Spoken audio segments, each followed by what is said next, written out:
Okay, let's look at all that's changed over the last couple of days. Tuesday, I worked really hard at getting all of the beds in the back moved to the front. Then I pulled my onions today. Where it used to be. Oh, and I moved the worms over there. Hey, kitty. She's a feral kitty that just showed up. She doesn't like people. Maybe someday. Oh, and there's Uno. He's having himself a drink of water. And that's Gunner barking.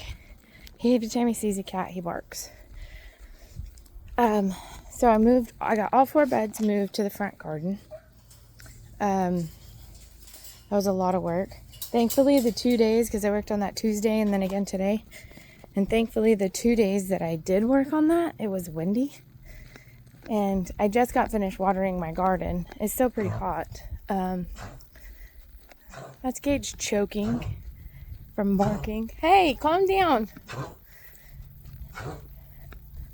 Gage, go get a drink. Okay, now we're back to the garden. All 4 beds I just put here.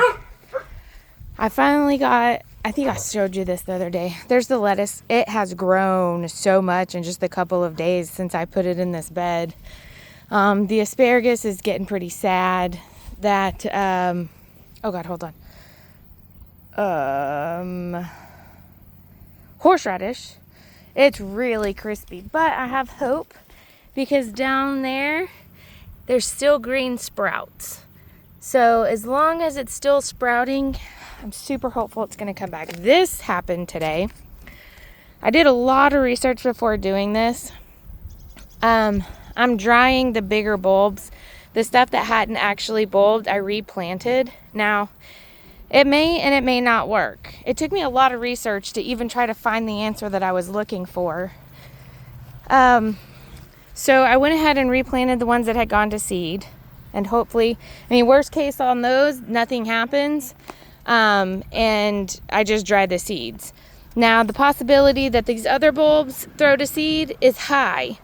But I planted them and I packed them in really, really well. I gave them a healthy drink of compost tea and cow poop water. Soaked the whole entire bed down. I also watered it again tonight whenever I watered the rest of the garden. I'm going to give that probably a week. Hopefully those roots take hold, and then I'll come back and I'll scrape around and give it time to bulb out. I still don't have anything in this bed, so I got to figure that out. The beets are still looking pretty good. It's definitely close to time to take them because just about every one of them is shouldered, and of course that one there is not. Just about every single one of them is shouldered. The Brussels sprouts are really being eaten by the katydids. I'm not even sure at this point if they're even growing. Not even sure if they're growing at this point. But I keep watering them and I keep being hopeful. So the katydids and the grasshoppers, I missed that one. Die. Carrots, they are really starting to sprout up. I took those tomatoes off finally. I'm going to see if anything comes of it. These are my shallots. They're getting really close to probably drying out and laying over. This is my bin cantaloupe, and I've got the 2 babies there, and I hadn't really seen any other fruit, but the other day whenever I trimmed up this bush, because it was looking pretty sad, so I thought, oh, I'll trim it up, or these vines. It doesn't seem like it recovered, so I'm hoping that I'll still save those cantaloupes, and I'm not cutting it ever again. So if I ever grow cantaloupe again, I'm going to grow it like I did this and not mess with it. Because this thing is so bushy. It's got so many blooms. I still haven't gone through and taken any off. But we can peek in at the cantaloupe that's here. There's one big one. I assume there's probably another big one somewhere. I just haven't seen it yet. I haven't found it. And also the katydids are eating up on my, got an ant. Eating up on my stuff. Oh, I got twins. I know I'm gonna have to cut some of these off if what the website says is right. But if I don't cut anything and I leave these, Annabelle, no! And I leave these, we'll see what happens. If it's good fruit, bad fruit.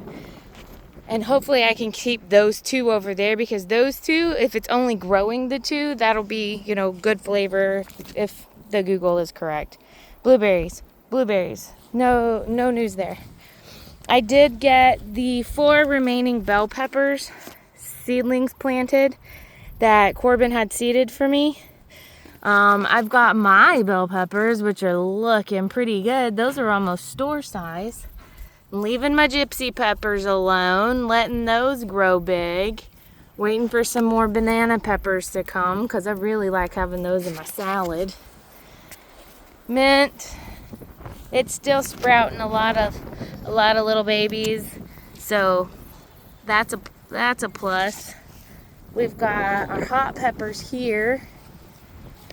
Still got a lot of jalapenos. This is the plant with 3, and it's got several buds up at the top. The wind is really strong. All of these, this is like a Christmas tree of jalapenos. And that one's still growing. I thought we had another bud of cayenne the other day. I'm not seeing it. I don't remember. I still don't see a habanero. There's buds, but I haven't seen anything actually grow yet on the habanero.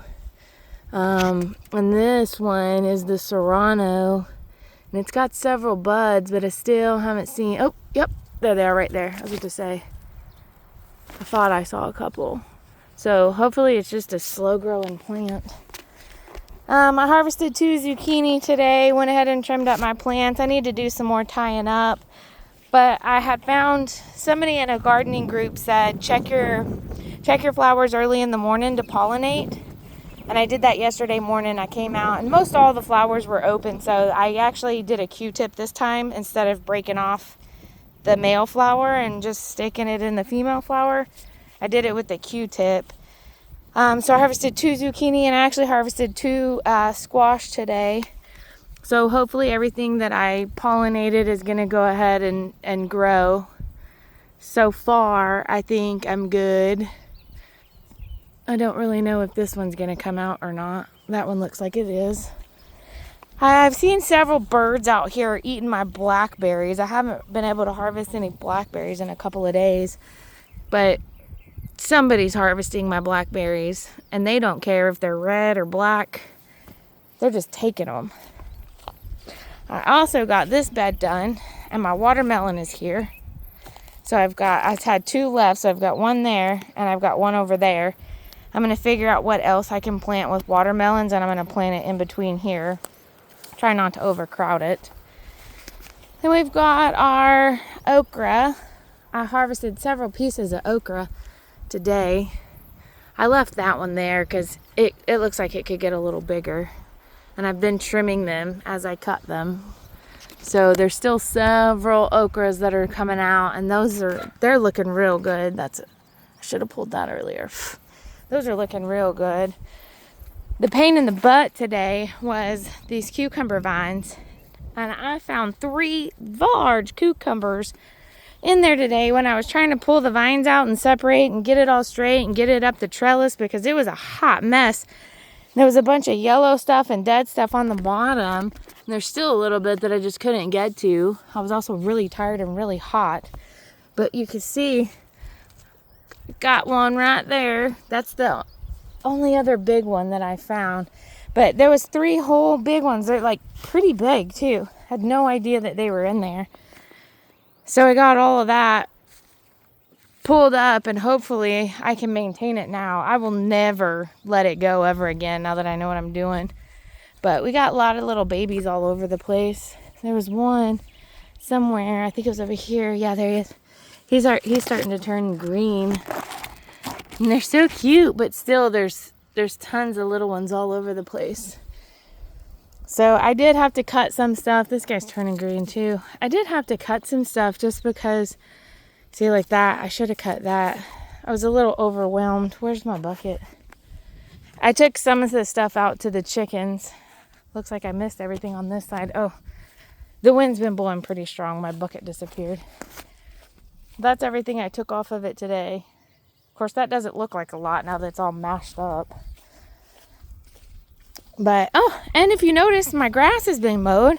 My sweet darling husband mowed the lawn while I was gone yesterday. Oh, here's my onions that I'm drying. So these already were mostly bulbed, or like these smaller ones like this, the stalks were broken, so I wasn't going to try to replant that. This one's a small bulb, but the stalk is broken, so not going to replant that. So all of these, after I'm done drying them, I'm going to slice them, chop them, and dice them and freeze them. That way I at least have onions.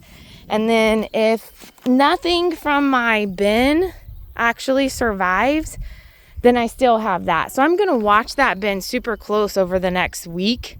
And if I notice that stuff is starting to mold after replanting it because I already disconnected the roots, then I'm just going to pull everything and I'll chop and freeze what I can. Tomatoes are still looking good. I know this one's got, I clipped quite a bit of stuff off earlier today that was dead. No, not this one, on the other one. Look at that, a bird. Guarantee you that was a bird that came and did that, because that wasn't like that earlier. And there have been birds out here all afternoon. I went in the house about 4:30. This one, I was cracking myself up today. So all these vines right here, this whole thing seemed empty and I couldn't figure out why. And then I realized that all these plants were growing up over here, and what it made this all look so thick, like you couldn't get through it. But once you get up in there, there's quite a lot of tomatoes in here as well. And I'm super stoked. I collected my second yellow boy the other day. Still haven't tried them, I'm a little scared. My basil's doing good. Still haven't decided if I'm going to separate that out and put it into the bed or what I'm going to do with it exactly. Let's see. We talked about peppers. We talked about all this. I'm so impressed with my lettuce. I can't wait to eat it. Our strawberries, I'm still watering it. I start it here and stop it here, but I don't think it's produced a single strawberry in the last week, and I cannot get the vines to turn back green. So, the other project that's going to happen is Greg moved the spout so that I could just water from in the garden, and I'll just have to catch from those totes over there. But he suggested tonight, once I drain this tank, adding several pallets. He said probably do like 6 high, and then that'll raise the level of my tank, which will help my water flow, which I'm so excited about that. I don't know if I mentioned this. So this is my open bin composting, and I'm actually going to be moving it. The bin is going to stay, but everything inside, and I'm going to move it out there to that compost. I'm going to be getting some horse compost from a farmer. I've been supposed to do it for months. Oh, found another onion. Been supposed to do that for months, but I haven't had time. I didn't have my bins ready. Where's my pallet? Oh, didn't have my bins ready. And now my bins are ready. So I can go get the compost from the farmer. And it's going to go right here. And then I can also, no. Is that right? No, that's going to be mulch. The compost is going to be back there where the grass is. So I can have I can just throw my food scraps and everything. Anything I'm not going to feed to the chickens, I can throw in there to compost along with the already composted fertilizer from we kill those. Everyone I see from the farmer. So my garden looks really good too. Greg did a very nice job. I'm super appreciative of him for that. So now, he can't do anything over there because that's where I put the garden carpet. But now we'll go get, I was hoping to be able to get some this week. We just haven't had time. We'll throw the mulch down like this, and I'll go past the carpet too. I'll get the weed eater out here and weed eat these edges real good and carefully so that I don't cut the carpet. And then I'll throw the mulch down, and you can see how like it's all flat over there and it's not over here. That's the plan, and eventually I'll be able to do that around all of the bins, all of that. And then I'm going to start with that as the base whenever I start building the beds in between here and here, because I'm just going to do raised beds. Oh, So Granny P made me dig some flowers up yesterday when I was over at her house. These are called 4 o'clocks. Right now they're called sad o'clock because they're not very happy with their new home. But hopefully they'll be all right. And I wasn't really sure where to put them. So I just found the soft spot from the old garden. And that, I don't think that was a 4 o'clock, but I don't remember what it was. It's something, and it came from Granny P's house. I also have a tree that we saved from her house. It was a little tree. It was a sweet gum. Ow, a sweet gum. We transplanted it over here. I was terrified I wasn't going to keep it alive, but it has stayed alive so far. I'm really impressed with myself about that. Oh, I think I gotta go shut that gate. So now I don't have to string the hose through here and go over there and turn it on. And this is my gate, my makeshift gate for getting in and out of the backyard. But I try to keep it, well, I try to keep the dogs inside when I'm coming through this gate because I don't want them jumping the hot fence. Whew, sorry about that. I don't want them jumping the hot fence to come over here. Before we had the hot fence up, they would come in the garden, but a couple of them are jerks. So, but Annabelle gets in the garden. She's not a jerk most of the time. But there's our goats. Let's see. Oop, that's Kevin. He's running. I don't know where he's running to. So the white one on the right is Kevin. He's moving to the left. And then the brown and white one, that's Jose. And then out there in the chicken coop, there's 8 chickens. Oop. Hi, Annabelle. You ready to go inside? She's ready to go inside. All right, until we meet again.